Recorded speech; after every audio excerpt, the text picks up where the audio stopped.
जीवन में हम या तो भौतिक या आध्यात्मिक शक्ति के विषय में सोचने के आदी हैं। हम अपने विचारों को भौतिक शक्ति से आध्यात्मिक शक्ति में किस प्रकार ले जा सकते हैं।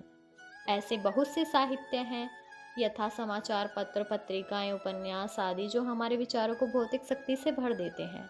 इस समय हमें ऐसे साहित्य में लगे अपने चिंतन को वैदिक साहित्य की ओर मोड़ना है। भुलक्कड़ जीवों ने परमेश्वर के साथ अपने संबंध को भुला दिया है और वे सब भौतिक कार्यों के विषय में सोचने में मगन हैं। इनकी चिंतन शक्ति को आध्यात्मिक आकाश की ओर मोड़ने के लिए व्यास जी ने प्रचुर वैदिक साहित्य प्रदान किया। सर्वप्रथम उन्होंने वेद के 4 विभाग किए, फिर उन्होंने उनकी व्याख्या पुराणों में की और अल्पज्ञों के लिए उन्होंने महाभारत की रचना की। महाभारत में ही भगवत गीता दी हुई है। तत्पश्चात वैदिक साहित्य का सार वेदांत सूत्र में दिया गया है और भावी पथ प्रदर्शन के लिए उन्होंने वेदांत सूत्र का सहज भाष्य भी दिया है, जो श्रीमद् भागवतम कहलाता है। हमें इन वैदिक ग्रंथों के अध्ययन में अपना चित्त लगाना चाहिए। यदि कोई भगवत गीता में बताए गए सिद्धांतों को ग्रहण कर लेता है तो उसका जीवन पूर्ण बन जाता है और जीवन की सारी समस्याओं का स्थायी हल मिल जाता है।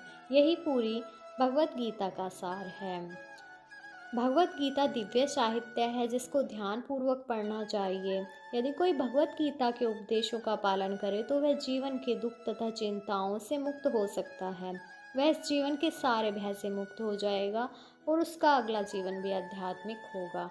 यदि कोई भगवत गीता को निष्ठा तथा गंभीरता के साथ पढ़ता है तो भगवान की कृपा से उसके सारे पूर्व दुष्कर्मों के फलों का उस पर कोई प्रभाव नहीं पड़ता। भगवत गीता में श्री कृष्ण भगवान ने कहा है कि सब धर्मों को त्याग कर एकमात्र मेरी ही शरण में आओ, मैं तुम्हें समस्त पापों से मुक्त कर दूंगा, तुम डरो मत। इस प्रकार अपनी शरण में आए भक्त का पूरा उत्तरदायित्व तो भगवान अपने ऊपर लेते हैं और उसके समस्त पापों को क्षमा कर देते हैं। मनुष्य जल में स्नान करके नित्य अपने को स्वच्छ कर सकता है, लेकिन यदि कोई भगवत गीता रूपी पवित्र गंगा में एक बार भी स्नान कर ले तो वह भौतिक जीवन की मलिनता से सदा सदा के लिए मुक्त हो सकता है।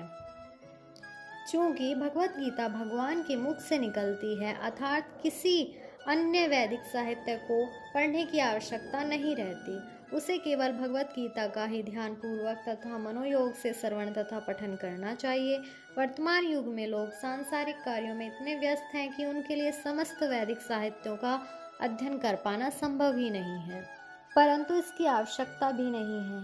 केवल एक पुस्तक भगवत गीता ही पर्याप्त है, क्योंकि यह समस्त वैदिक ग्रंथों का सार है और इसका प्रवचन भगवान ने स्वयं किया है। जो गंगा जल पीता है वह मुक्ति प्राप्त करता है, अतः उसके लिए क्या कहा जाए जो भगवत गीता का अमृत पान करता हो। भगवत गीता महाभारत का अमृत है और इसे भगवान कृष्ण जी ने स्वयं सुनाया है। भगवत गीता भगवान के मुख से निकलती है और गंगा भगवान के चरण कमलों से निकलती है। निसंदेह भगवान के मुख तथा चरण का कमलों में कोई अंतर नहीं है, लेकिन निष्पक्ष अध्ययन से हम पाएंगे कि भगवत गीता गंगा जल की अपेक्षा अधिक महत्वपूर्ण है।